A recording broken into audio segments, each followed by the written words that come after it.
All right. Welcome, everybody, to Semper Sometimes Embrace the Suck. This is going to be the 81st episode of the podcast regarding recruiting duty. And today I have with us 8412 Gunnery Sergeant Trevino, someone that I've probably been talking to for probably I think about a year at this point, Yeah. trying to get him on and, just scheduling and being a 12 and constantly being on the road and training and stuff like that. It's definitely hard to sometimes get 8412s on the podcast. So when I do have them, it's an awesome opportunity.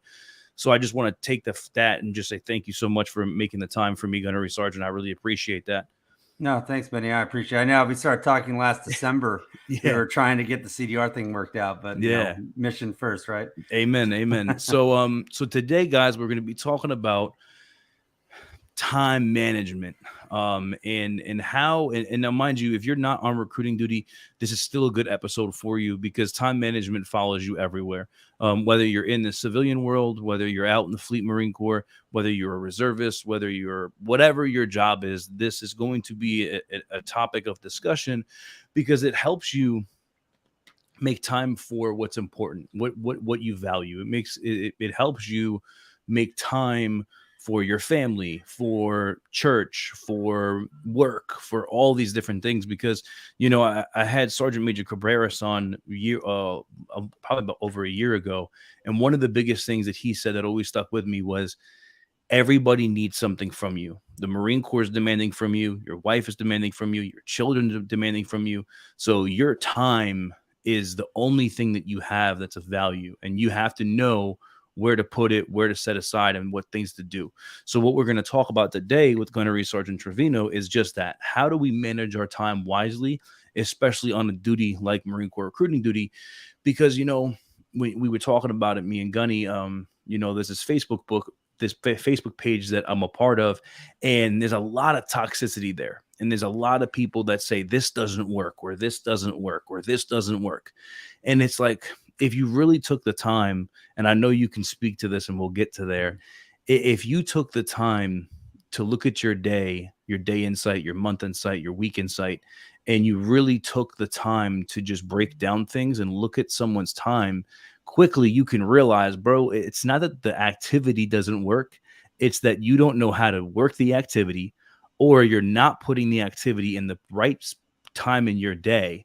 And you're not looking at the analytics to say, okay, you know what, this doesn't work at this time. Maybe it's a better time this day or whatever. So that's the whole purpose of this discussion today, is really just to talk about getting in the weeds of it and trying to understand, hey, how do I make the best bang for my buck and make the most out of my day on this duty? So without further ado, Gunnery Sergeant Trevino, what do you got for us, man? Yeah, no, it's huge, right? It's a big thing that I like to talk about. And again, thanks for letting me on. And I know we've been trying to do this forever, and I appreciate accommodating all that scheduling. I'm going on leave for a month, right, as I transition from my current RS to the district to be a part of the training team, and I'm looking forward to doing that. But just a little bit background on me.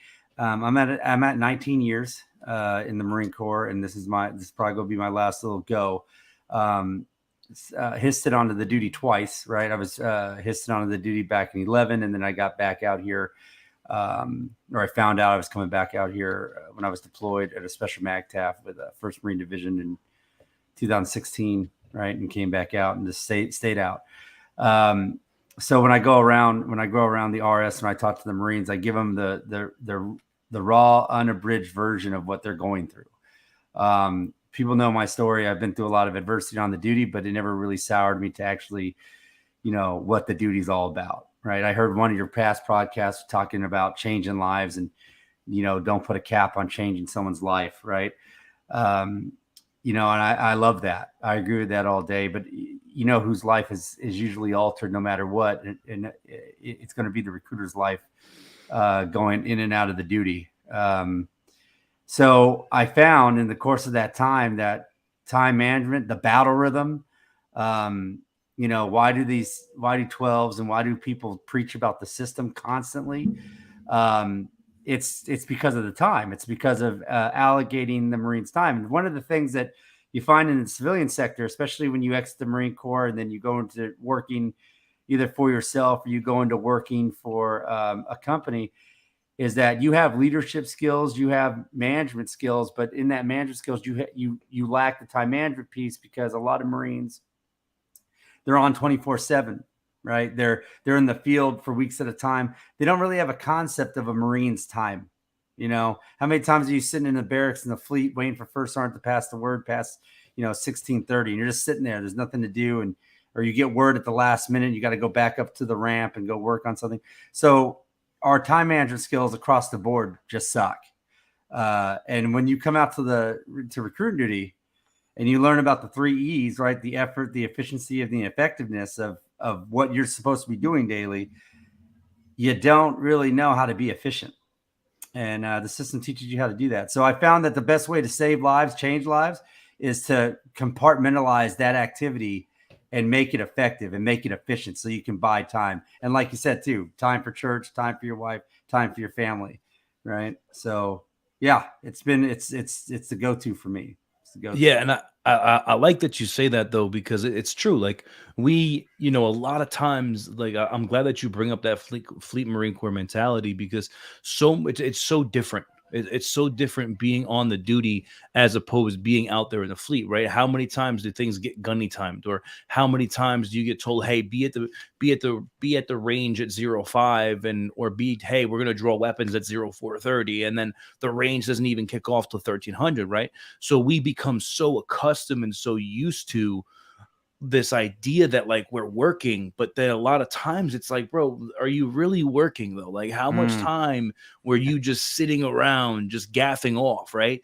And I'll be the first person to say it, man. And that's why when you brought up, when you asked me what did I want to talk about, and I told you, hey, it's your episode, what do you want to talk about? When you brought up the time management piece, I was like, bro, you know what, man, that's a conviction I've had in my life lately, because there's a possibility that I may return to recruiting duty. And I know that one of my biggest problems on recruiting duty and today in my civilian life as a reservist and as a civilian, in my civilian job, a huge part of my problem is time management. How much time do I spend on social media as opposed to actually working? How much time do I spend, mindlessly in television or in all these different things, when realistically it's like, am I really working? Like, do I really put in an 8-hour day, right? And as much as I do, how many times as a recruiter or a station commander or whatever you want to call it, have you had someone tell you, "Oh, but Gunny, we've been working all day long." Yeah, Like, "Yo, Gunny, we've been working all day long." And then all of a sudden you're like, "Hey, you know what, Marine? Let me see your day insight. Let me see what you've accomplished today." And at some points, it's like, bro, I made 30 TCs, and it's like, okay, but what about their area canvassing, and what about this, and what about table setups, right? So we get lost in these weeds of thinking that we're working, and a lot of times we're not. But now, I'm not going to say that that's an always thing, because there are a lot of times where we have so much. We have MEPS runs, we have, we have different visits, right? And I think a big part of the problem, and I'll be honest, like from my position, being on recruiting duty for 4 years, I'll be real. I don't think anybody really ever sat down and taught me how to make an actual plan. Isn't that wild? I was told, like, hey, here's a plan, and this is what I want you to mirror it as. And I'll be real, like I was successful, but I pretty much hip pocketed every day of my life. Like I didn't, like, I'll be real. Like I really didn't, I really never, like it became in my mind though. I knew, right? In my mind, I knew like, okay, if I call Middletown North on this day at this time, I'm going to get something. If I go to the community college at this day at this time, I'm going to do something, right? But if I had actually planned it out and I actually did things with a purpose, as opposed to just coming to work and winging it every single day, I think it would be a lot different. So like, I think that's the missing part of it. Yeah, 100%. Right. But like, especially in the beginning, we don't like, there's two schools of thought on it, right? Does a new Marine Corps recruiter go get his desk, and then the first thing the boss does, hits him in the in brief, says his day insight sucks, redo it, right? And then hit him with the phase of the day sheet that he's going to look at one time. He'll build it out one time. He'll put his 5 activities and his action and tracking cards, and he'll file that thing away. You never see it again. And it's that, could he just be successful if he just applied effort? Right. Like, because, a lot of my 12 brothers and sisters out there will tell you, you control effort. Right. And I agree. Right. The Marine controls effort. Right. The effectiveness is controlled by the RI shop, right? The MC3 skill steps, right? And then your efficiencies are controlled by your 7 CUIC, right? They're the ones that keep your schedule, keep your time.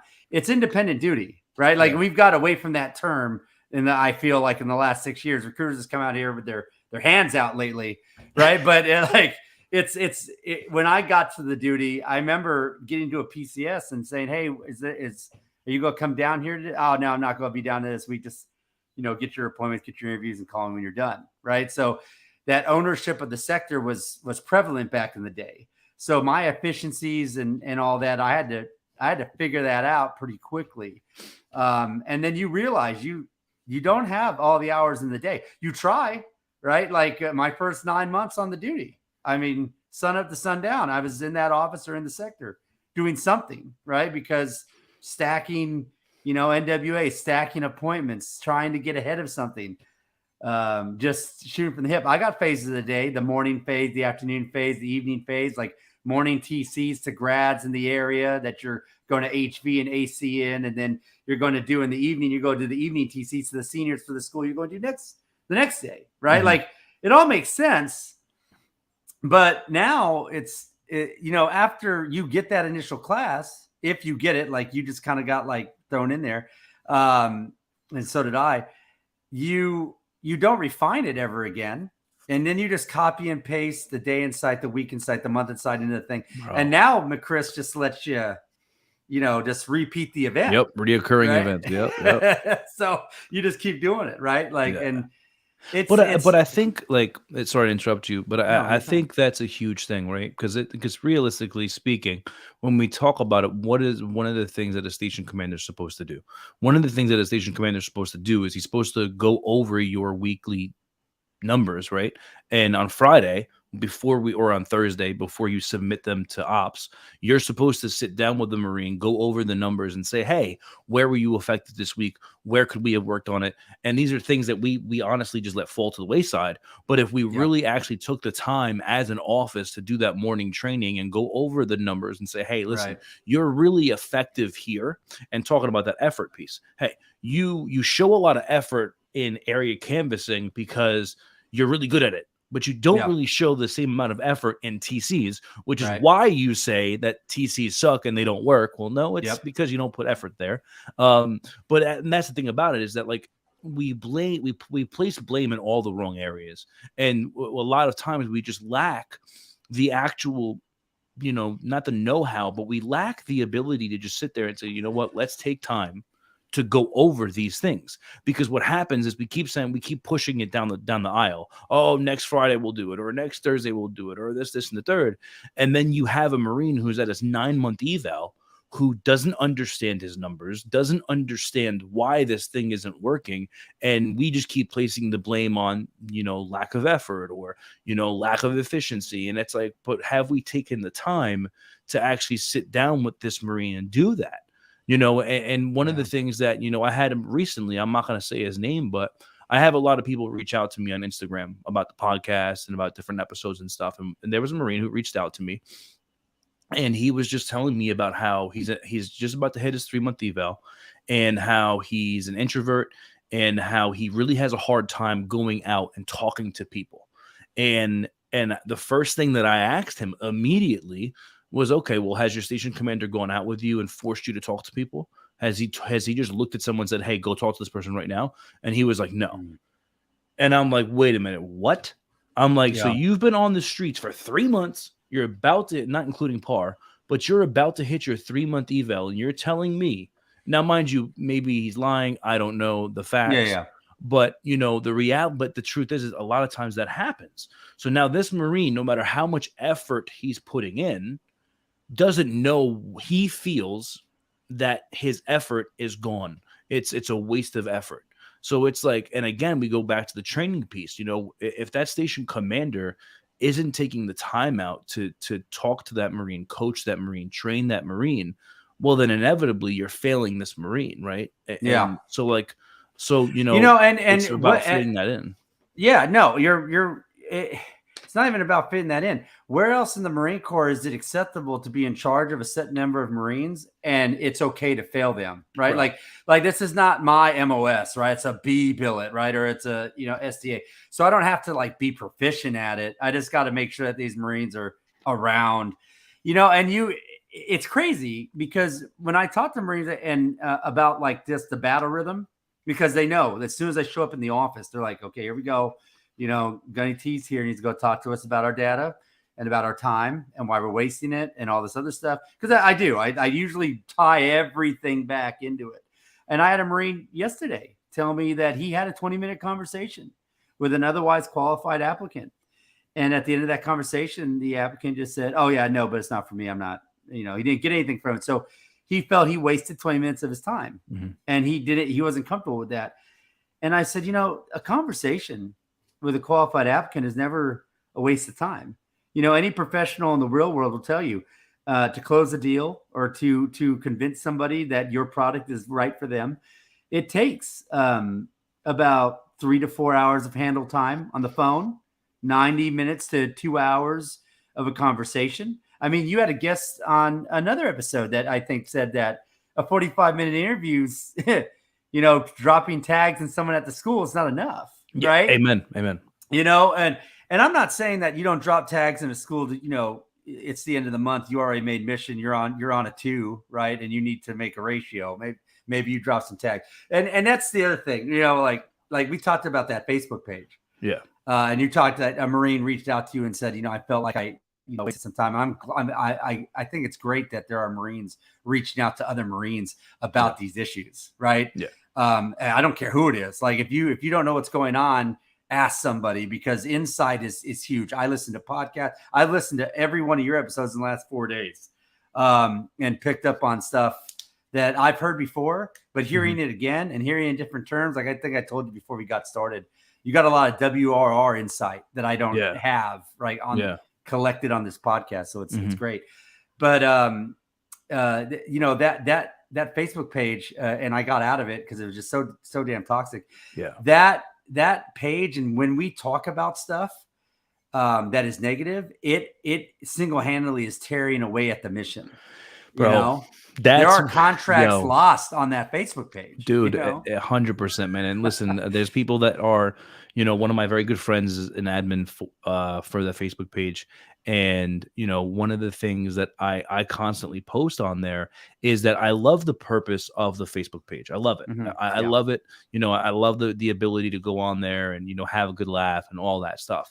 But one of the things that I posted at one point or another, and I've brought up on the podcast before, is that there's people, and that's why I created my Facebook page and I created this podcast, because there's people who just got histed, who go to that Facebook page, and they go to that Facebook page because they're immediately trying to understand, what am I going to get myself into for the next 3 years? And then they go to that page and all they see is negativity. All they have in their ear is that freaking mass sergeant or that first sergeant who was trash at the duty, who said, oh, you got histed, you're going to go hit your life. So now this Marine who just had a great career for 12 years, goes into the fleet, now goes to recruiting duty, immediately feeling that no matter what I do, I'm going to fail. I'm going to hate my life for the next 3 years. And it's all because of leadership, lack thereof, or a Facebook page. And that's why it's like, there was a Marine who posted something about I don't remember what it was, but it was something. And I was like, listen, man, I understand what you're joking about. And I was like, but there's people who are brand new to this duty who that's not going to help. Like, that's going to put them in a negative mindset.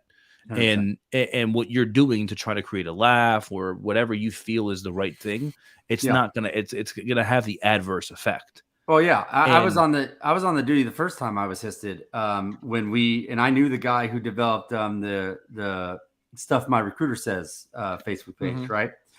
And that was funny. right? Because it was more or less it was talking about the suffering that we were doing in like a satire kind of way. Yeah. It was funny. It wasn't terrible. But why are we talking? Why does the Facebook page matter? What does that have to do with the battle rhythm? It's like you said, you came out here now with this impression. A, the duty's impossible. B, there's no way I can make this any better. It's supposed to suck. It's supposed to be terrible. And finally, it's again, okay. There's so many people that are just suffering and not making it, that if I don't make it, it's fine, right? Oh, at least I tried. Right, exactly. Like you hear the ring ribbon rank thing. Yeah. And I get it. I get where they're going with that.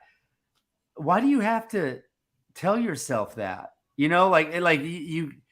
The recruiting duty, in my view, and this is why I'm so particular about the data and about the time, is that this is the most planned out, like teeped out, like teep is what we in the S3 in the battalion, we have everything teeped out for the rest of the year. It's the most teeped out job in the Marine Corps. I get it. It's operational. We're national defense oriented, right?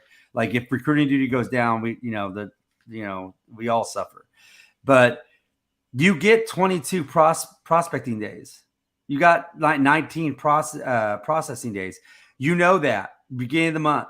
You know how many TCs you got to make, AC. You know all that at the beginning of the month, right? And you also know that there's national standards and RS standards and your own standard of I can make 30 TCs an hour with effective handle time anywhere between 90 seconds to 2 minutes, right? And I know I have to make 14 to 1. I'm getting contact ratios. I'm going to do this. If you know those numbers, and you know those numbers everywhere else, you know them everywhere else. Like in the infantry, I knew what my BZO was on my rifle at 200, 300, 500. I knew where my hold was on my ACOG. I knew my deflection elevation changes in my mortar system when I fired it, right? I knew things. I could feel bipods and know where elevation was going to go. You're that proficient in the fleet. But when you come out here, we literally give you a sheet every month to look at to show you what those are. And if you just do them, mathematically, you're just going to get the contract. And even if you don't do them to prove some 12 wrong, you know what I'm saying? Like if you really want to tell the 12, like, hey, the system don't work. I got to hip pocket this. I'm going to walk to this school. I'm going to get these 3 contracts and ain't going to have to do nothing with TC, nothing with AC. I'm just going to make this happen because you're just that silver-tongued devil. I got it. Hey, hoorah, whatever it takes to get you to MEPS. That's fine. I'm okay with that. But if you do the numbers the worst that could happen is you get a contract by accident, right? Like just do it. But here's the reason why the numbers matter with the time is that if I have an 8-hour day, right, and that's like a real 8-hour day. This is why I walk into stations. I tell people this, right? And this is about to be a profanity. I start at 9 a.m. I'm done by 17:30. I work Monday through Thursday. Friday's a wash because of training. Probably a pulley meeting. First Saturday of the month's pool function. I have an alternating Saturday I'll prospect to catch up on the third Saturday. That's my schedule for 18 months. The whole end of my last tour. I rode 2s and 3s consistently. You know what I'm saying? Like this is real stuff. So let me ask you this, like, and I'm asking this from my own mind, and I'm asking this because these are conversations that come up, right? Yeah. How do we make that a reality? Because when we talk about numbers, right, there's people out there, not going to say names, but there's people out there who live in, the hierarchy of recruiting duty. And it's, hey, numbers. Your office will make 8,000 TCs no matter what. Yeah. And now you have Marines that are literally just making TCs. They're just chasing objectives. Like the CO or the OPSO said, hey, you're not going to leave until 2,200 tonight because you don't have 1,000. You're off, but your office is off by 1,000 TCs. Yeah. So now you have Marines, and that's why, like, when you say things like that, and when people tell me things like that, and they say, "Oh, I work these amazing hours," I'm like, bro, I want to understand how, man. Yeah, no, because there's Marines that come in to the office and they're working. Again, I'm not going to say working, but Yeah. they're at the office from 08 until 2200 every Crazy. single night, Monday through Crazy. Friday. And then Saturdays and Sundays, they're still in the office. And then there's people that say, oh no, that shouldn't be a thing. That's a travesty. Okay. So if that's reality, how do we make this a MCRIC wide thing? Because, and this is my last thought before you speak, is that, you know, if you look at like the army was told you will work 08 to 5 o'clock Monday through Friday, and that's it. Yeah. But then what that created was now you have soldiers who just don't care about their day because no matter what, they're leaving at 5 o'clock. So how do we control those 3 E's, and how do we make a Marine's day efficient to where they can work 08 to 1730? Like, how do we do that? Yeah. So look, in the absence of, I guess, good leadership, right? We try to manage our way out of it, right? Problem is that if you're not that good at the leadership part, you're probably not that good at the management part, right? Because management involves people and it involves interfacing, right? You got to interface with different things like your system, your records, whatever. So you got to know what those mean, right? And on top of that, like, what's the common denominator between everything you mentioned? Like Marines staying there till 22, Marines working Saturday and Sunday to chase the number, right? Because they're getting talked down, like, hey, get this, right? Going back to the beginning of the podcast, you said, you know, are we doing stuff just to do it? Are we sitting here 8 hours? I'm working, right? A lot of noise, no action. Nothing's really going on. That's what that is, right? Like, and you can ask Marines that worked for me. Have they worked ridiculous hours? Maybe. Ask them when I left. It was like, well, Gunny left consistently at 17:30, like, for years. I have never ran a station where I haven't. You know, Gunny showed up at 8 o'clock consistently. When CO needs one extra one, yeah, but that long night for me is still 6 kids, you know? So, but why is that? Why am I able to do that? I look at my Marines, I look at their data, I look at where they're at, I looked at what sectors they yielded something, I look at where their contact came from. I got a Marine with 382 contacts in an 18-day period. That's a lot of contact. I go and I copy and paste that out of McChrist into an Excel. I filter something out. I then look, right? I then look at what, you know, which ones they really dedicated into, right? And all my Marines they have to do it on McChrist. I hate the notebooks. I want them just to work one time, right? So don't replicate the work. I have a lot of management isms that give me time back, right? If you got a Marine sitting there with a green notebook that they're writing all their things in, right? Their interview notes, how many TC, they're inputting this for an hour at the end of the day. I lost that hour. That hour's gone. And he's like, oh, I'll do it on my off time. Your off time is not your off time. I need you to go home. I need you to reconnect. I need you to go to sleep. I need you to wake up. I need, you know, like, if you sit here for an hour and write it down, then input it in the book, and you leave at 10, you're going to get home. Your wife's going to be mad. You're going to fight for an hour. Then you're going to wake your kids up, and then your kids are going to wake up, and you're going to deal with them for about 45 minutes to an hour. You're not going to go to bed till midnight. I need you back in here at 8. You know what I'm saying? And you're done. Now do an interview. Do an interview at 09, like, burned out, like, after 3 months of this same process. So take all the double work out, right? Get those hours back, right? And decide, these are the hours I'm going to work today. I'm in my golden hour, my productive time, my 60% is going to be from 9 a.m. to 1700. I'm going to outbrief with the boss at 1730, right? Outbrief doesn't mean you have to be done with work. If you got a guy that gets off of work at 19, you got to come back to the office, or you got to go to his house, maybe that's a runoff, right? Buy that time back somewhere else. But don't get past that threshold. Set the time. Put the activity in the hour. How do we know how much activity we put in the hour? I look at the ratios. I look at what they've done. I look at what their activity is. And I tell them at the in brief, hey, you've got to make 32 more phone calls. And in those 32, I need 3 packs out of that. They got to be new. Then I need you to follow up with these 7 people and give them names. These 7 people. Because I looked at the outbrief. I looked at these packs, went through the working file. These guys hit 30-day follow-up. And of these 30-day follow-ups, these ones had interviews. They were 7 to 10 to enlist, 8 for 10 to enlist, right? Your SWOT analysis on this one was solid, right? Like this kid's pretty strong. He probably just didn't want to do it because his friends said he was going to go in there and say, yes, go call him back. And then they call him back because we're in the reminding business. The recruiter already did the work. Yeah. So now go follow up with it. That's what I do. That's what I'm supposed to do. Yeah, and I think that's a huge thing when it comes to the time management piece that people forget about. It is like when you go back to that conversation of like, okay, businesses, if you look at business models, businesses realize that like, okay, the average sale and committal is going to take 2, 3, 4 hours, right? And in the Marine Corps concept, we don't have in our head, we don't have that time. Master Guns needs this, the CO needs this, a phase line needs this. So, so we're working for the right now and the instant gratification. But if we actually remind ourselves of the follow-up process, like I had a guy, and I've said this before, but I had a guy, Staff Sergeant Raymond Durkee, now Gunnery Sergeant Durkee.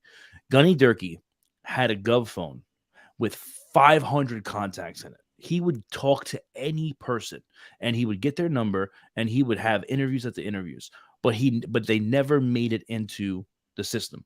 His packs never made it into the system. So whenever Gunny Durkee needed an appointment and he would tell me he had nothing for tomorrow, I would literally look at him and be like, bro, give me your phone. And I would start using his gov phone to call people on that phone. And we would have 3 appointments for tomorrow that would become contracts. And it was like, bro, if you would just put this stuff in the system and then have a quality follow-up, things would be different. Yeah, no, 100%. The boss, right? Like and I needed that note so I could see it, right? So I remembered it so I didn't lose it. On the boss, right? The boss needs to, when it comes down to the headquarters calling you and saying, I need interviews, I need appointments, I need activity, I need you to do this. That staff and COIC is there to do 2 things. One, report to the CO, because that's his job, right? Like he works for that person. The next thing is he's got to protect the Marines. How do you protect the Marines? You protect their time. That's the only thing you have to do is protect their time. That's it. If you know that I'm going to hang up this phone, ops is like, do this, do that. And I hang up the phone. I'm like, okay. And I go to my phone. I shoot out a text, flavor of the week. Here we got to go, like do this. Those Marines are done. They're going to give you whatever they were doing. They're done. They're going to now go work on whatever it is you just tasked them with. You've disrupted everything. You've disrupted the whole thing. And then on top of that, you took away the ownership that you had with your team, right? I'm only here to protect their time. I got it. We need interviews. I got it. If my Marines are doing their job, let them do their job. Let go forth. Now, if it's 1,500 and I'm running short, is it the Marines' fault? No, he's just out here doing a job, doing a task. Let me get him on track again, and because now it's 3:00. I got an hour and a half, 2 hours to really wind him in. Because even if he does find something, he needs another hour to close on it, another 2 hours to close on it. And I got to get him back home to mama, or else he's going to be burned out for the next day. Mm-hmm. Everything I do affects every hour that I get them for the rest of the time. So the boss has to be strong enough to say, Roger that, got it, put the phone down, and just keep doing what she was doing. Mm-hmm. I'm not telling him to be insubordinate and just not follow orders. That's not the point. Yeah. Just remember, there's a reason why the volume 1 says you're a station commander and you report to the CO, right? Everyone else is a staff member, and they're assisting you on your mission.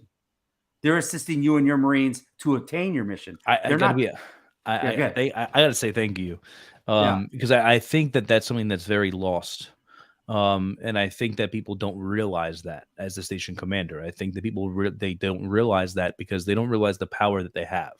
They don't realize that the power that they have, the seat at the table. They don't realize that, like you said, our job is to protect the Marines.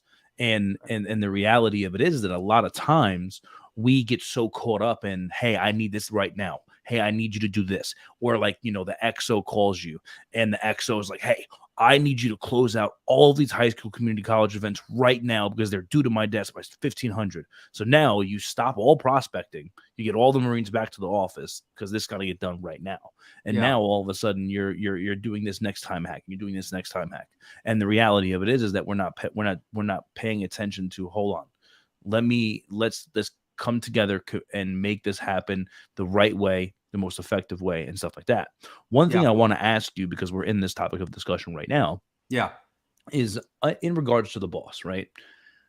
How can you kind of go over with us your thoughts? And again, it's in the volume 1, and also one of the things that me and Gunny were discussing beforehand is that 48 RIs are going to have 48 different things, right? Every 8412 is going to have a different take on different things.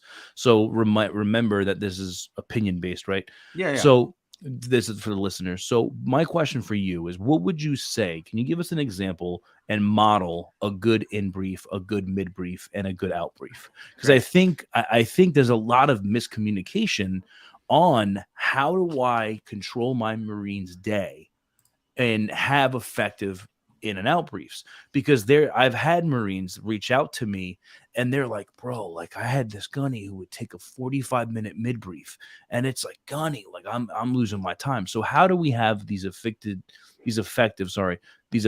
briefs throughout the day that are going to help, the 3 E's? Yeah. So you need to have standards, goals, right? That come from the data, right? You need to know what's going on, right?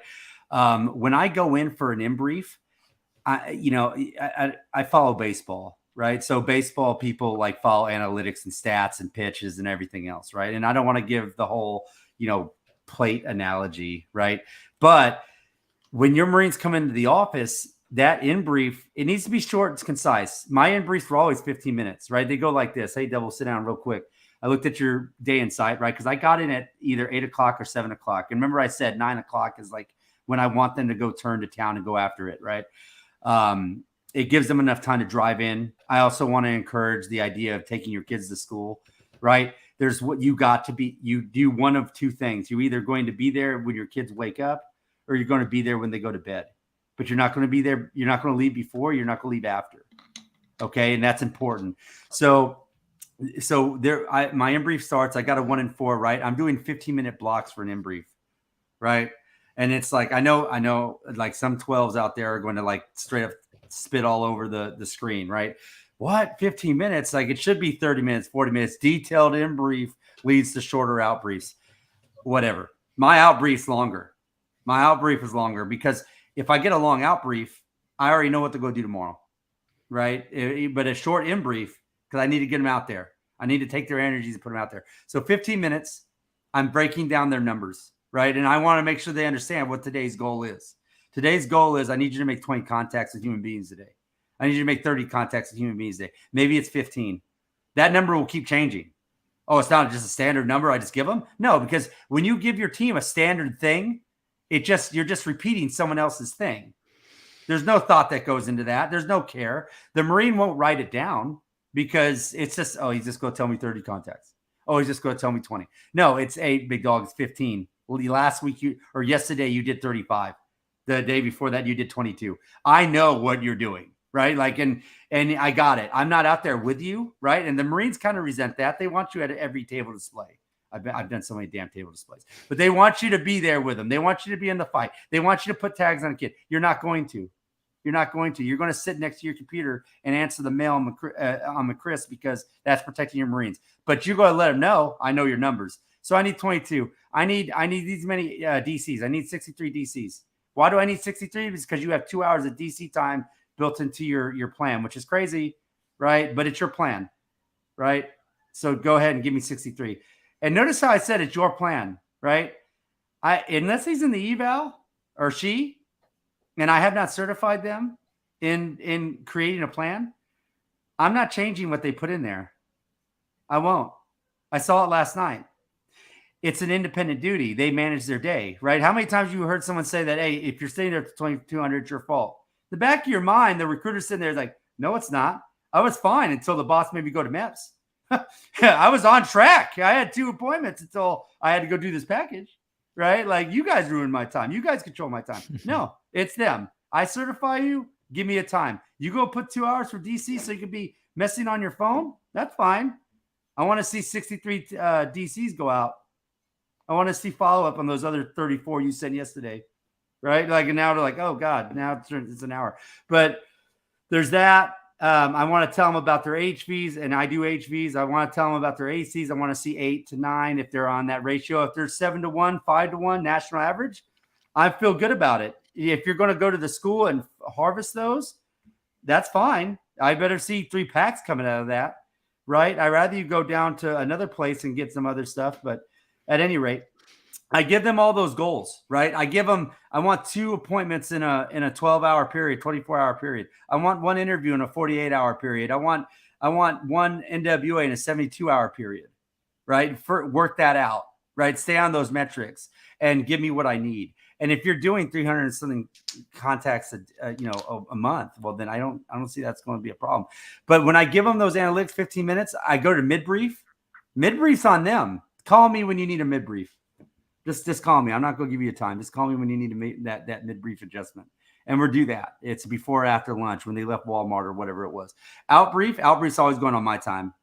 Outbrief's always going on my time. I don't care. It needs to be done before I leave. So it's probably going to start at 17. It's like, wait a minute. That means I have until 17 to figure this out. You have until about 1700 to get your baseline activity in the pipe. Like, get it in the pipe. If you got to do 63 phone calls, then knock that out before 17. That's not unreasonable. If you got to do your ACs, get it done. You got a school to go to. It's not COVID anymore. It's over. Go to the school. Go get it done. DCs, come on. You do that and you sneeze that in a day, right? I'm waiting for the volume to take text messaging out of DC, right? But and that's a whole nother subject. But do all those have tos in the first 4 hours of the day, and then react to the rest of it. And you'll be totally fine. You can outbrief at that time. You can do appointments. You can do whatever. You can go to the grocery store. You go see your family. I don't care. Just give me my minimums. Give them to me quick. Cut them off by 1700 and then finish off business. This does 2 things. One, it gives the Marine the reality that I got to call him during the memory, so I make a decision here, right? That decision has to be nested in my intent from the morning, right? So the Marine's thinking now, right? He's getting ownership. Ownership's important. The outbrief's coming at 1700.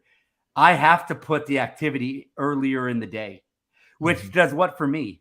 It gives me results, right? Like if he makes 63 phone calls, that only gets him 3 or 4 contacts.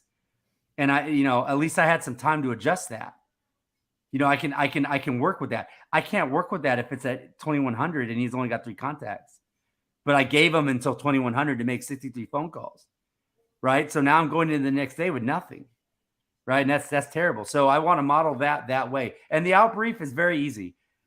If they already made their appointment and interview volume, right, and we got some results, and I talked to the guy, he interviewed the guy, he said yes, he was 8 out of 10, 9 out of 10, maybe he was 7 out of 10, he said no. So I war cry with this Marine, I talked to him, I screened the kid out so that way I can make my note for the next morning, hang up with him. Maybe that was at 14:30, and he did that interview. That was probably the in-brief. As soon as he got, or the out-brief, as soon as he got done with that interview, all right, what else did you do? Oh, I already knocked out my numbers for the day, boss, got the interview, blah, blah, this, that. All right, what do you got for tomorrow? I already got 1 appointment. I got another one I got to work on, but I got my 1 grad, right? I want a grad more than a senior. All right, tight. Hey, I'll see you tomorrow. That happened at 14:30. Most Marines won't even go home. They'll go back to the office and they're do it on their own. But it gives them that ownership back. That's how my outbrief might sound. Yeah. Now when they call you for that mid brief, right, and say that Marine is, they don't have what they need for tomorrow. Like, how do you from that time control that? Like, how do you counsel them? How do you coach them? Like, what does that look like? Like, I just called you and I'm like, listen, Gunny, I just left my high school. I have 3 packs. I didn't get any appointments. And the next thing I'm going to do is I'm going to go to the local community college and I'm going to hit up some of the local fast food spots. Now, what would you say? Like, how would you go from there?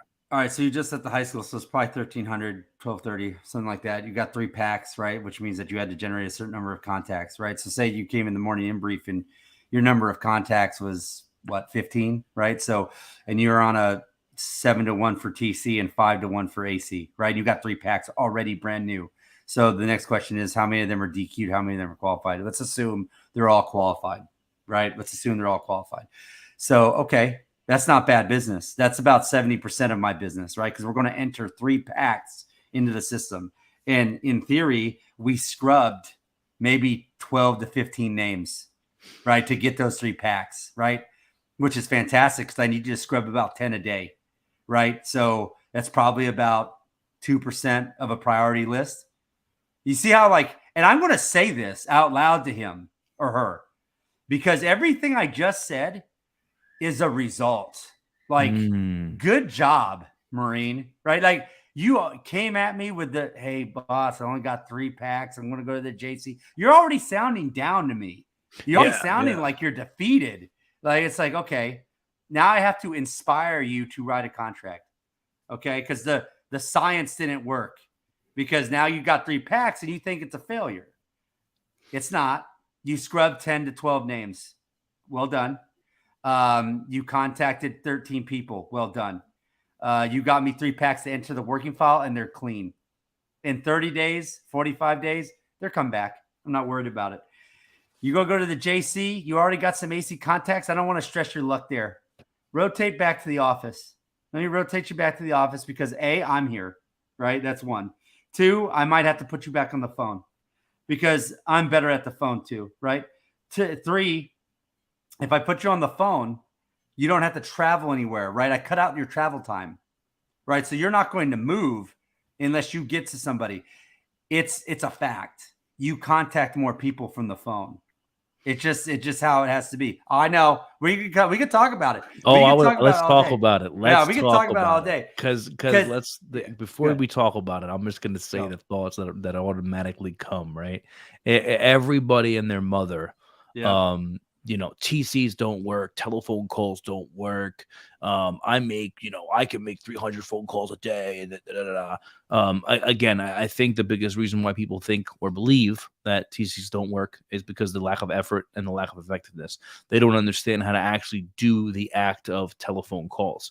And also, just to be honest, in my opinion, a lot of it is the result of we have station commanders out there who they come from the Fleet Marine Corps. They get right out here and they're put into the boss position because we didn't have anybody else to be a boss. Now that station commander does not know how to coach someone through a TC. So now an entire office of Marines may not be good at TCs because they're not getting the effective training daily. And it takes a long time to perfect the TC. And AC, in my opinion, is very different. You're going to learn it quickly. It's, either you have the gift of gab or you don't. The TC, on the other hand, the telephone call, in my opinion, you need a lot more training and you need a lot more time. And you really need to figure out like your thing and how to make it work because it's a lot different than the AC. There's people out there who can kill it on air canvassing, but you put them behind the phone and they're done. So what advice do you have for, making the telephone call effective? Well, yeah, I'll tell you right now, all those Marines that don't think they're good at the telephone, it's not their fault. It's our fault. It's all for when was the last, and I know you've been away from the duty for a little bit. I'll tell you when the last time I saw some training on dealing with the gatekeeper, right? The influencer, the mom, the dad. There's not a flow chart for that, right? So they go to the cash caller. It's if you get little Johnny, little Sally on the phone. Yeah. Well, what about Sally's mom? What about Mr. John, right? Yeah. They don't get that. That's on the job training, brother. Yeah. Right? Like that's where that comes from. Good. No, yeah, I had a Marine that reached out to me about that. He was like, I don't really know how to address disinterest. He said, I don't really understand how to address objection. He was like, all I ever get is mom and dad on the phone, and I can't get the other end. I can't get the other person on. And that's what I was saying to the young man, that the young Marine that called me or reached out to me, is I was like, bro, it's not that the phone calls don't work. It's that people don't know how to maneuver around it. Yeah. Like anywhere else in the Marine Corps, if there's a block that was put in front of you, you would figure out how to maneuver over or around it. All day. But But instead, oh, it's whatever. Okay. Oh, my son's not interested. All right, have a good day, man. Boom. And then what are we going to do? We're going to call that mom 10 or 15 more times Yeah. just for her to say no. Yeah. Okay, well, instead, why don't we ask mom, okay, hey, listen, ma'am, I understand that your son or daughter has no interest. Ma'am, let me ask you a question. What do you think your son or daughter is interested in? What have you guys talked about? Can you tell me a little bit about their goals, their value? Any parent is going to talk all day about their kid. They're going to praise them. They're going to talk about how awesome they are, what scholarships they have. And that's the thing, is that we're taught to build rapport. We're taught to enable. We're taught to explore, but we don't think to do those things with the parent. The influencer. And to the influencer. And immediately we take the no at face value, and we're like, oh, and then when why did they take the no though? Why did they take it? Because they're afraid, lack of training. They're afraid. Yeah. I think there's a huge part of this. They're afraid. Yeah. What causes fear with Marines? What causes fear? The unknown, lack of training. Yeah, they don't lack of training, right? They don't know, right? Remedial drills, right? Contact left, contact right. We need the fear gets removed when you know what to do. If you don't have something in front of you to know what to do when you're dealing with the gatekeeper, the influencer, right? And I see we got the chief, the schoolhouse is now in this little chat box, which got me all nervous, right? I'll take you later about this. So TCs can work with previous contact. Cold calls TCs in this day and age, when most are emergency numbers that are directed to parents, not the direct candidate. You have to overcome both the parent and the applicant. And then he said lack of training. Listen, and that's a huge, I agree. And that's the reality of it, is that, like, you know, and I've used this story before, but I remember I was at an annual training conference, and this is back in 2020. Yeah. And the master guns at the time, the RI, was like, hey, we're going to do a training piece today. He said, I want one station commander to go out into the hallway, and I want one station commander to come up here and use the phone. And you're going to TC the station commander who's out there is going to be the recruiter, and the station commander who's in here in front of all of us is the applicant. So we're all going to hear the conversation and how it goes. So we had all these people go ahead, right? And when all these people went ahead, some of them were trash, like the worst. And then some of them, like, there was this guy, love him, one of my very good friends, Staff Sergeant Lewis, that was direct to the point, and he was like kind of talking trash on the phone call. And he was like, yeah, you know what? That's not going to work. And this isn't going to work. And this isn't going to work. And he was like, that's how he was talking to the applicant. And now, to me, they wanted us to take notes and whatever. And I'm just not a note taker. So when it came to my turn, the Master Guns was like, hey, aren't you going to grab your notebook? I was like, nah, Master Guns, I don't need a notebook. I got this. So I ended up walking out, and I end up having this elaborate, amazing telephone call. The station commander becomes a committal for an appointment, and he's down to come in. When I walk back in, the OPSO, the XO are like, wow, like, we heard how good you were, but we didn't realize how good you were until we saw it. Now, the reason why I bring that up, though, is because I had one thing I can say when it comes to the telephone call is I had a lot of training from my A gunner. My A gunner at the time, literally, dude, before I became a station commander, one of my first A gunners, Brandy Rodriguez, Staff Sergeant Rodriguez, she sat there when she was PCSing. She sat there for days on end, and she would just listen to me make phone calls. And then after every phone call, she'd be like, bro, you don't listen. She was like, because my biggest problem when it came to telephone calls was I wasn't listening to the influencer, or I wasn't listening and picking up on the things that they were saying. And I'm doing all this exploring, and they're giving me these nuggets that I can use to enable, but I'm not listening to them. And I'm just going right past them. And she would sit there and she would write down notes as she listened to our conversation. She would listen and she would write all the things that she heard. Yeah. And then when I couldn't get the pack, or when I couldn't get the appointment and I hung up the phone, she would be like, bro, this person said this and this mattered to them. You didn't even bring it up. Mom brought up this fear. You didn't even engage it. Mom brought up Wow. this, you didn't even engage it. So a huge, and to George Leo, like seriously, like that's a reality, is that there's a huge lack of training when it comes to the TCs and the communication piece of it. Yeah, no, and that training is at it's at the RS level, right? Like yeah, I mean, but okay, so to be fair, right? Because I'm at the RS level, right? So not to just completely trash it, because I like it's like you say, like you as the recruiter don't listen. Recruiters like to, they have a preset thing they're going to say. This is Sergeant Trevino. How are you doing today? Right, like the typical sales response. And you tell them, like, don't do that. Ask them if they got a minute to talk. Ask them this.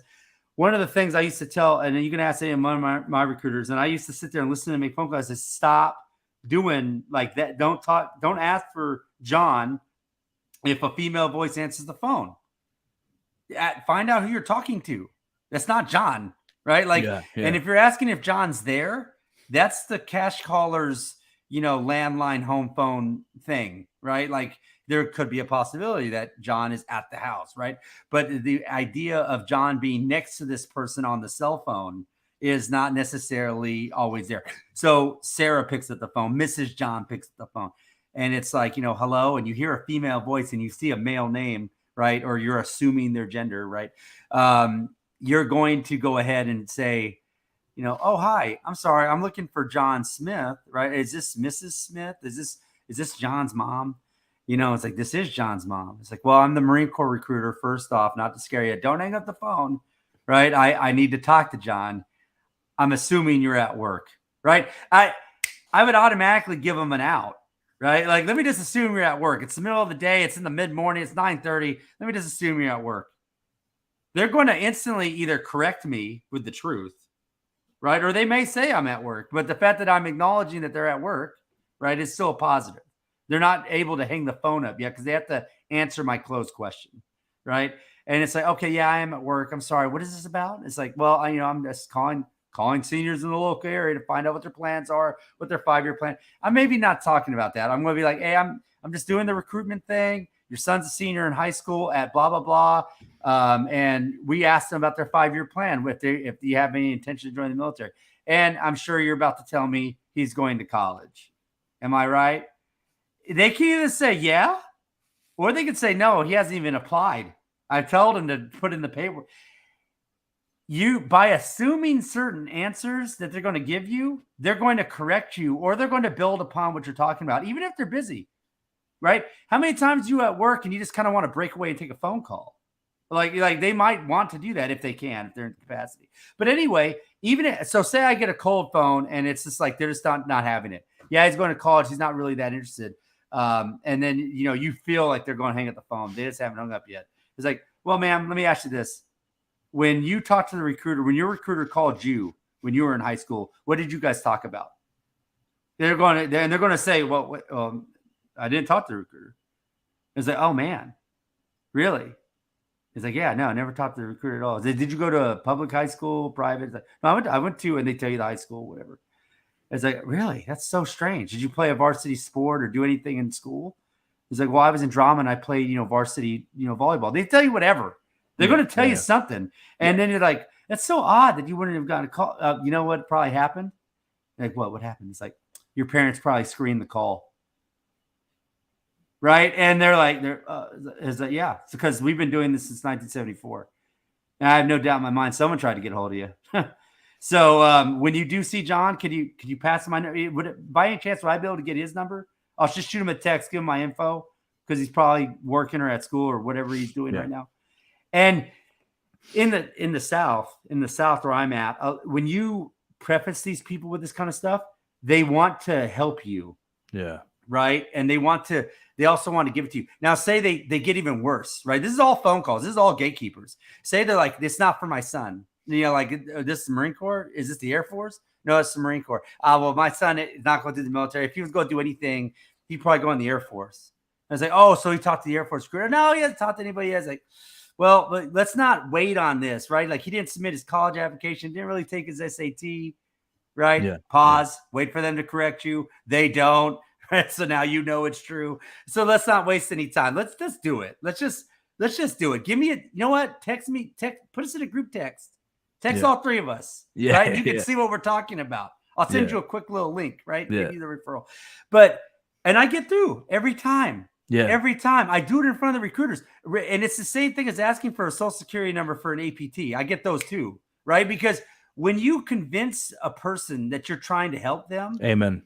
When you convince them that I'm just trying to get some information to your son or daughter, this is their right as an American citizen. And you don't want it to be the same thing that happened with you where your parents screened your call and you didn't get to talk to no one. 100%, man. Is putting in and that's the thing is that Marines are afraid to do that. Marines are afraid to put the onus on this parent. And that's the thing about it is and I would do the exact same thing. I'd be like, ma'am, all I'm trying to do, especially when I get a hostile parent, I'd be like, ma'am, all I'm literally calling to make sure that your son or daughter gets afforded an opportunity to learn more. That's it.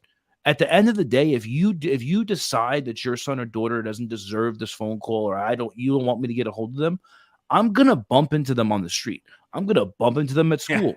Like one of three things is going to happen, man. And all I really want to do is have a moment of opportunity to talk to your child about what we can offer them. And if they're not about it, that's completely fine, ma'am. And I understand that. But for you to say that they're not about it, you're not giving your son or daughter the right and the respect that they are owed. Because, ma'am, I'm sure that you've raised somebody. There it is. And I'll be like, ma'am, I'm sure that you've raised somebody that you believe is going to make the right decision, right or wrong. Oh, yeah, of course I have. Well, ma'am, don't you think that your son or daughter deserves the opportunity to be able to just learn more about the Marine Corps? And if they decide that they're not about it, that's fine. But, ma'am, you know what I also want to bring up, ma'am? If you don't feel, that I talk to your son or daughter alone, because I understand that they're underage, ma'am, you know what? Why don't you come into my office, ma'am? Why don't you bring them along? And this way we can address your concerns, ma'am, or we can address your husband's concerns. Or, ma'am, you know what? While I have you on the phone, what are some concerns that you have? Like, what are some things that maybe you've heard that you're really not, about? Like, what's leading you to immediately say, not my son? Yes. And that's the thing about it is that people don't want to ask that question. Marines are so afraid to just say, why not? Yeah. Ma'am, why are you so adamant about telling me no? Oh, well, because boom. And that was one of the things for me is that I began to think about it. And I said to myself, you know what? Instead of me getting them off the phone quickly, let me see how long I can keep an influencer on the phone. How long can I keep this disgruntled mother on the phone talking to me? Because what you'll realize is that a lot of times they don't know how to control their son or daughter. They're at a loss. They have these plans for their kid, and their daughter and their son are so out of the whack and they don't want to do it. But then all of a sudden you say, well, ma'am, what's going on? Why don't you talk to me? And now they just let go of all of it. And they're like, you know what? He's, part of the reason why I don't think he'd make a good Marine is he just doesn't listen. Well, ma'am, maybe that's a reason why we should talk to him and help him with that discipline. Maybe he needs self-reliance. Maybe he needs pride of belonging. And now you start bringing all these things in, and now they're like, you know what? I never thought about it like that. I never. And now all of a sudden, this influence, this person who you thought was causing so much anger and animosity now becomes your right-hand man. And now they're the person who's like, you know what? You need to talk to Sergeant Bennett because he has something to tell you. Yeah. No, and that you hit the nail on the money. Or you just hit the nail on the head. Yeah. It's exactly what you got to do. The person who picks up the phone is the most important person, right? It just is. And phone calls equal freedom. Phone calls equal freedom all day. Again, you reach out and touch so many people through the phone, right? And so, and staying with roping back to the management piece and pulling people in, right? Because these Marines will drive to MEPS for 4 hours and do nothing. These Marines will sit there and no one's checked the Take One stand in 10 years. But I tell you, they will drive out there to go check one in the farthest part of the sector just to avoid making calls or doing something that's going to get them some business, and you tell Marines like, hey, you're afraid and that's why you're not doing it. Right. And then they say, I'm not afraid. I'm not afraid. They are. They're a little afraid. And if they're not afraid, they just don't want to put up with it. Right. But you've got to be able to explain to them why these things work. Right. And it's not enough for a 12. And I do it all the time. It's not enough for us to get up there and talk about how we recruited back in the drawdown, back when the quality standard was terrible. Right. Like people will tell you, I had 4 depth discharges in 3 years. Right. And, and they're like, what? How's that even possible? It's because, we used to manage our pool. We also had a quota of 1 a month. Right. Like, it wasn't terrible. Like we could lead. Right. Yeah. But when it comes down to managing that time, you got to figure out what you want to do with your life and then put it there. And then if you go to your boss and you tell him, I want a 10-hour workday, and he looks at you, she looks at you with like a blank stare, right? Like they got a problem. They got a problem.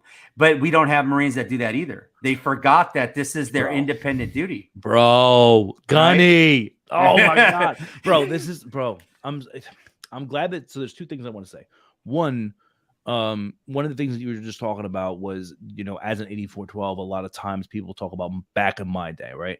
Yeah. I think, and we all hear that, no matter what MOS you are, like it's reality. Like my father says it, like my pastor says it, like everybody says it. So stop blaming the 8412 community like they coined it. Everybody says back in my day. Here's my thing though. It's a lot better as a recruiter when I see a station commander, like, so people don't believe TC's work, right? But the 2 of us just spoke about some training that we can conduct, right? Yeah, for sure. If station commanders, ARIs and RIs, when they're in the office, walk in and there's TCs being conducted, pick up the phone and make TCs. You're not beyond it. Stop thinking that because you're a station commander and or above, that you are beyond making TCs.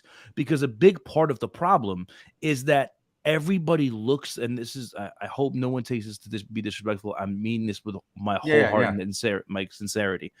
People look at the 8412 community like, oh, well, you're this guy who hasn't done this job in 6 years. You don't know what you're talking about. You're so outdated. You don't belong here. Okay. Well, in order for not to say prove them wrong, but pick up the phone, show them how to use MC3 today in today's society, and get through to the mom, get through to the dad, get through to the influencer, grandpa, whoever they are, adopted parent, whatever. And then when that Marine looks at you doing it, and this is the station commander or whoever's in that office for that day, they now see that, and now they can't make excuses anymore. They cannot say TCs don't work because they just watched it happen. Now, mind you, there's going to be those recruiters who are like, oh, well, you know what? It was a lucky phone call. Yeah. And then it's like, bitch, give me the same list. Like, give me the list you're calling right now that you say doesn't work. Give me your worst list. But when you show them that, right? And what is it? Pesos per plane, prepare, explain, show. And I forget the rest of it, but those are the ones that matter. Yeah. Prepare. Yeah. Explain, show. So, but no, look, so there's 2, okay. I'm a 12. I say it all the time. Right. And people always like, this is like a crazy statement.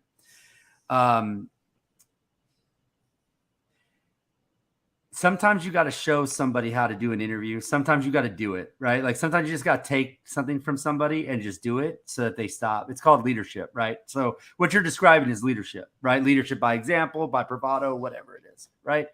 But am I going to be the 12 that sits down, grabs a list and starts making calls? I'm telling you right now, 100% no, I'm not. I don't care. That's not my job. The activity is yours to make. Now, if there's something other than that phone and I need to close on something, if I need to be closing, I'm closing. I'm a master closer. I'm a master sales trainer. I'll sell, I'll train, all that, right? I'll do that. But I agree with you, right? And here's why I agree with what you're saying.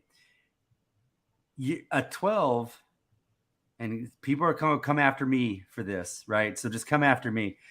You can't be afraid of the mission letter. If you got to step down from somewhere and go after that mission, and you got to go back into a seat, you got to go get it, right? I was working at a MEPS, then COVID happened, and then I ended up back in the seat. And I had a lot of friends that were calling me like, "You all right? How's it going out there?" And I'm, not all of them, but some of them were like clinging to the command group, right? Because it was hard. I mean, like, think about it. There's a lot of 12s out there. We lost the high school community college program for months. Like, what the hell do you do? Right. Like, and then you can't force a kid to go to a house and knock on a door. What? Like, what do you want me to do here? It was tough. It was hard. But I was a COVID station commander the whole time. We direct shipped 19 kids in April, direct in month, 1 and 4. I wrote we wrote 13 where we were 1 and 3. We were gapped 1. We wrote 13 in September of 2021 or 2020. It was terrible. Like, it was the dark times, but 84 12's got to make mission, right? But if I had not gone back down there during that time, I would have never known. Like, I needed to be in the trench for that because I would. Yeah, you want me to get some quality? You want me to find some alphas? I can do that. That's what I did in my first tour. I can do that, right? The Marines that taught me, my 84 12s, like my leaders, right? They were during the surge, writing everything, right? Like, to get to 202, right? So they know how to do that. And I was a COVID recruiter, right? Thank God, right? Because now I know that. Yeah, but you're right. Understand it. Yeah, if you don't get down there, they don't know. That's why. And see, that's when I took that exodus from that Facebook group, because the answer that no one wanted to hear to COVID was to do the job, bro. The problem, that they just didn't want to hear it. The problem is that all the things that we were, make mission go fishing, all the little tricks and all the little things that made things easier, they took those away. But the bread and butter still there. Manage your time, and more than ever, managing your time mattered. Yeah. It's funny because, I had Master Sergeant LeBron on a while ago. It was like probably it was like one of my first episodes, I think. And, it was when during, with everything going on with MEPS and Genesis and everything. And he was like, one of the biggest excuses that I get is these programs. And he's like, oh, okay, well, that means that when they clear, you're going to have 7 on deck to contract, right? Mm-hmm. Well, no, Master Sergeant. Well, what do you mean? You're telling me that all these people you have all these NWAs that are all, waiting on BUMED, but they're going to contract, right? So you'll be good, right? And then it's like, well, and then there was someone else I had on that was like, bro, the only answer to the problem of COVID and Genesis and all these things is just more prospecting, more committals, more sales. Like, that's the only answer to this. Yeah, get better at the activities, get a better ROE, get better at your C2C chain, and be more effective at what you're putting into your interview log, be more effective at what you're calling in as an NWA, because and again, like, that all comes down to time management, and it all comes down to time hacks and phase lines and all this stuff. Is like, how many times have we called in an NWA just to meet phase line? Someone we knew would never contract, but we called them in as an NWA. Or how many times did you have an interview that shouldn't have been an interview, but you needed that one more interview for the numbers to meet phase line, so that so-and-so would be off your back? Look, and you're not going to like this answer. First off, LeBron's the truth. He's the truth, right? So I'll say it right now. But second off, I am definitely, like, people don't like like, my Marines used to have numbers like they had to make 14 phone calls. They had to make 18 phone calls, right? And they're like, what? I'm like, you're going to make him do more, right? I'm like, no, that's what his SOE is. And he's like, well, he needs to do more. I'm like, no, he doesn't. He has 382 packs in his working file. He follows up with 32 people a day, See, like, this is Gunny. It's like, because these are the conversations, because I had that same thing. I had a Marine that literally, like, this dude got it down to the point. He was on his 3rd year of recruiting duty, and literally his numbers got down to that, right? And he got down to the point where it was like he needed to make 20 TCs, he needed 5 AC contacts. Like, this dude literally, like, got really phenomenal. And it wasn't that he was gaming the game through McChris. It wasn't anything like that. It was like legitimate work ethic, like effort was there, effectiveness was there. But ops was calling me and they were like, no, your office is on for 7,000 TCs. That Marine needs to make 2,000 TCs this month. And I'm like, well, instantly my question is like, how is my office on for 7,000 TCs? How is that even possible? If that's what he's showing in his system, is, oh, well, we inflated the number to make sure we got fair share across the entire RS. I'm like, well, that's not my fault. Like, I'm sorry, but like, that's not going to happen. But that's the thing. We preach the system, and I preach it. I believe I preach the time. I preach 60%, 30-10. I preach it all. So, which means I'm a devout follower. I follow the way, right? So if I'm following the way and they become proficient at what they're doing, well, then I can't, punish them by giving them more things to do. He has now. It's a different story if he's on for 14 and he is gaming the game because he's only got 22 packs. That's a completely different situation, right? But he's got the pack generation that works through his working file, and he is following up with every one of these applicants, right? So if he is doing that and that's built into his rhythm and he's covering that 30, 60, 90-day gap and consultatively selling his programs, that thank you. Get this kid a 12 package, right? You know, like let's do it. But oh no, we'll just crank up the volume. But that's going back to that first statement. It's on the boss. You have to be, if you don't know how to articulate what I just said, if you don't know that Marine's numbers, if you don't know what his packs are, you can't defend that Marine from ops. And now all of a sudden you're doing 7,000 phone calls. And oh, by the way, it's still 30 calls an hour. Right. So how are you going to fit those hours in that Marine's time? And now you got 10 o'clock on weekdays. You got Saturday, you got Sunday, and you're burning the Marine out. And then you watch the standard of effectiveness creep away and it turns into a 94-1.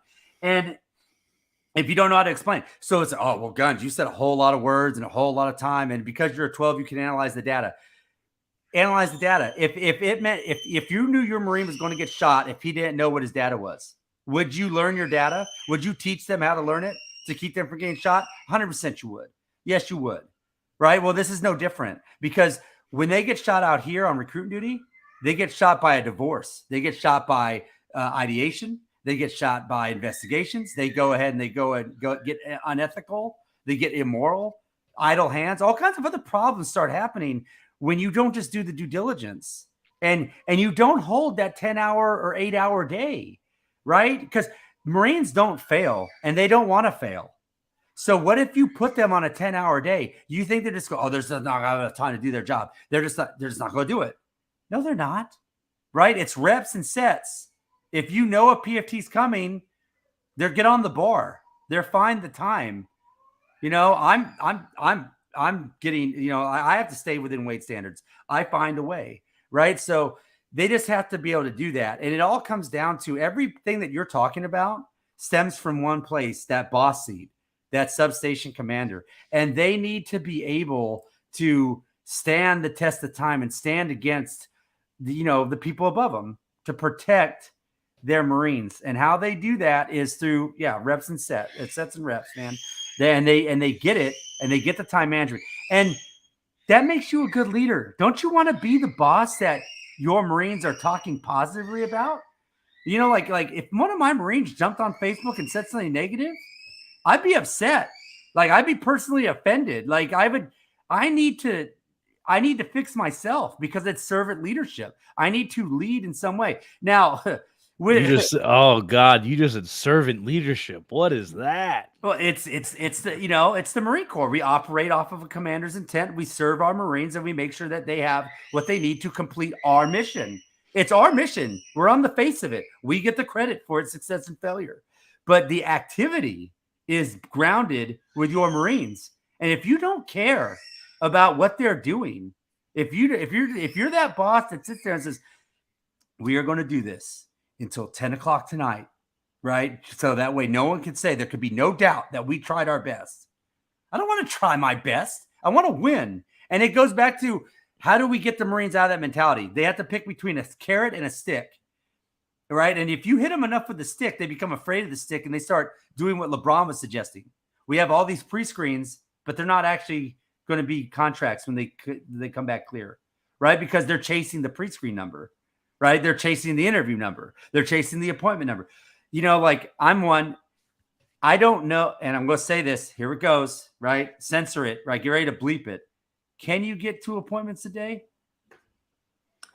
I don't think so. Bro, right? Gunny. Now, I was gonna bring this up because the one thing before you continue, in the 4 years I was on Marine Corps recruiting duty, and all the years that I was a rec aide, and so I would say since 2011 till now, that's 13 years, approximately 12 years of being around recruiting duty. All I've ever heard is 2 to 3 a day. And my entire time on recruiting duty, I'm going to be honest, as successful as I was, I never saw 3 interviews a day. Never. And it's like the rule of three. And I'm like, is that realistic? Is it really realistic? Because when people go into the in brief, what do they say? You were saying, you got to change these numbers. I said it, but I said change the contact numbers, right? Because I want to know what contacts lead to what. But I still said 2 appointments in a 12 to 24 hour period, right? And that depends on if you're on work hours or if you're on actual days, right? But notice how words have meaning, right? Can you get 2 appointments a day, right? And people are like, oh God, we're going to say it. But you know why people say it? Is because they want it to be a goal that people strive for. And if they fall short, at least they got halfway there or they got 80%. I can't stand that. We work in a systematic job with set hours in a set time frame. There are golden hours, productive time, and there's supportive time, platinum time, right? Like we understand that concept. So if those are 2 realities we have to live in, how are we not going to live in the reality that we need to give a realistic number, right? It comes back to being smart, specific, measurable, attainable, realistic, and timely. If I want 2 appointments a day, do I say 2 appointments a day? Because they're not going to believe that. I don't believe it. Can you have 2 appointments? Can you have 44 appointments in a month? I have, but they're not going to be quality. But you just told me you've never had 2 appointments a day, right? But let me finish the thought, right? Mm-hmm. There are 22 prospecting days in a month. So I want 44 appointments a month. Is that 2 appointments a day? Yeah. Do I have all month to get this mission? I do. Do I have to get this mission today? No, you don't. You're not going to probably make it today. But you have 22 processing days in this 30-day period. So when you say I want 44 appointments a month, that becomes a little bit more attainable. Like when people talk about 12 interviews a month as a standard, right? What is that? That's about an interview every 2 days or every 48 hours, 72, right? Is that possible? Yeah. If I'm getting 15 contacts and 5 packs a day, right? It goes back to those other numbers. Are you doing those? Now, so if I got a Marine that's doing 8 contacts a day and 2 packs a day or 1 pack a day, is he going to get 2 appointments? No. Oh, God, no. Is he going to get 44 in a month? No. He's going to probably get 18 and 6 interviews. I know that because the data told me that. But what's wrong? He's just not talking to enough people. So let's just talk to more people. Let's just talk to more people. Right. And go, and that's it. And then it will come. Right. So we should never say this is the last thing I'll say. The last analogy I'll use. I can get so mad that I could say something like, hey, we will do this or I'm going to break your kneecaps. Right. And you're like, okay, it's just Gunny talking. It's just Gunny being Gunny. I can't break his kneecaps though. Right. So what else am I just saying to say? What else am I just, it's 2 appointments a day. Am I just saying that to say it? Right? And now they got to pick. They got to choose. But when they know GySgt Trevino don't say nothing unless he means do it, right? Because if you don't do it, you're going to come back to the office and he's going to analyze that trash. right? Going back to the management piece, he's going to look at the 3 E's you gave him. Where's the effort? Okay, you got some effort in there. I'm looking at the efficiencies I gave you, right? And you did it, right? So now I'm going to analyze smartly. I'm going to be real specific with what you didn't get. And I'm going to measure that out to what you could have got from the other days you did get it. And then I'm going to see, well, was this attainable when I gave it to you 8 hours ago? Yeah. It was very realistic too, because you had a school visit plus a class talk. Okay. Right. Well, now we're at the outbrief, which is 1700, right? Which is pretty timely because it's giving me another 3 hours to mess with you if I have to. Right. Now I'm going to apply the KISSA model to you. And I'm going to see, do you just not know what you're doing? Is this a knowledge problem? And then I'm going to look at it and say, oh, maybe not. Maybe it's a skill problem. Maybe you just don't know your MC3. Maybe you got this stuff. You got these phone calls. You got 15 contacts in 30 calls, right? But no whiffums took. No one took an appointment. You got one pack. All right. So obviously your benefits and features didn't align and they didn't buy you. Got it. It's a skill problem. Done. Right. I don't have to check system or attitude. Right. So, and I'd repeat that process every damn day. Notice that everything I'm doing is not personal. It's very structured. And the more structured you become, the more rigid you become, the more all of this starts making sense. And then you start realizing they're not just telling me stuff to tell me, you're on for 17,000 phone calls, like 7,000 phone calls. That's someone that's saying something just to say it, right? And we got to make that, okay. And then that's when I'm on the phone, roger that, copy. And your Marine comes in and like, hey, who's that? So, the opposite of what they want, nothing. Keep doing what you're doing. You know what I'm saying? Mm-hmm. Just let it roll off the back. This is real stuff, bro. Yeah. Listen, I want to. We've been going for almost an hour and a half, so I'm gonna cut it here because we've definitely had a great opportunity here. And I definitely strongly urge everybody to listen to this. I'm going to break it up and chop it up into different segments and put it out there on Instagram and Reels and stuff like that. So, because there's a lot of great information on this episode, from training, from talking up and down, from talking to left and right, and really just, hey, how do we make this thing called recruiting duty work, and time management, and how we make the whole, the in, the mid, the out.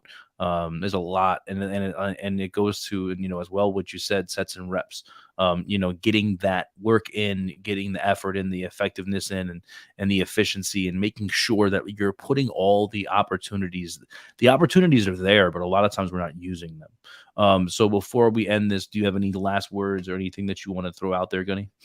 No. What all I'll say is this: is that when I found out I was coming back the second time, I was in Jordan, and we had just heard about an ambush with like this blue pickup truck and some other stuff. And without getting into too much detail, a buddy of mine, another platoon sergeant, leans over to me and says, "Hey, man, I heard about the recruiting duty thing." And they all know how much I disliked the recruiting duty the first time. And they're like, "How do you feel about that?" And I looked out at that report, and I looked out on the street where that blue pickup truck was, and we weren't engaging it at all, right? But it was being engaged. So, and I was in the infantry, and I'm sitting there, and I'm thinking to myself, and I thought for like a good minute, and I looked over at him and said, we're sitting on this hill right now, and there's nothing we can do about what's happening down there, like at all. We're just kind of here protecting our own assets. And I said, I'll probably do a lot more good on recruit duty than I am right now. Right? Because there are unknown lives that you impact daily. I'm not talking about the recruits. I'm not talking about the police. I'm not even talking about the community influencers.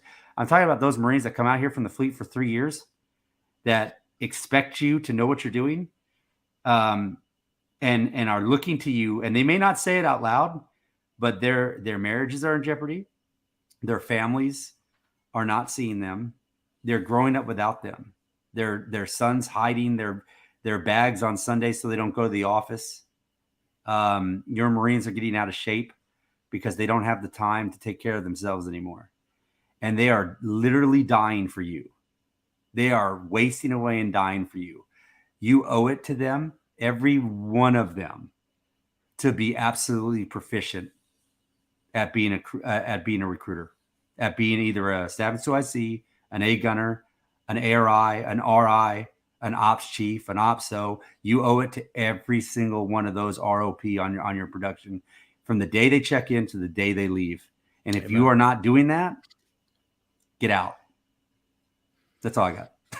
Amen. Yo, wow. Thanks, Gunny. That was an amazing way to end it. I appreciate your time. Thank you so much again for taking this time out and, managing time wisely and getting this time, because this is a lot of what we need. I'm not saying that it's not happening. I'm not saying that, but when we have conversations like this, a lot more people start listening and a lot more changes start happening and a lot more conviction happens and people see it and they hear it. And it's just a different light on it. And that's the whole purpose of this is just to get more ideas out there, get more training, cross-pollinate, and just get more stuff out there. So again, thank you so much, Gunny, for your time. And I hope you have a great rest of the day, and I will talk to you soon. Thanks, Benny. Appreciate it.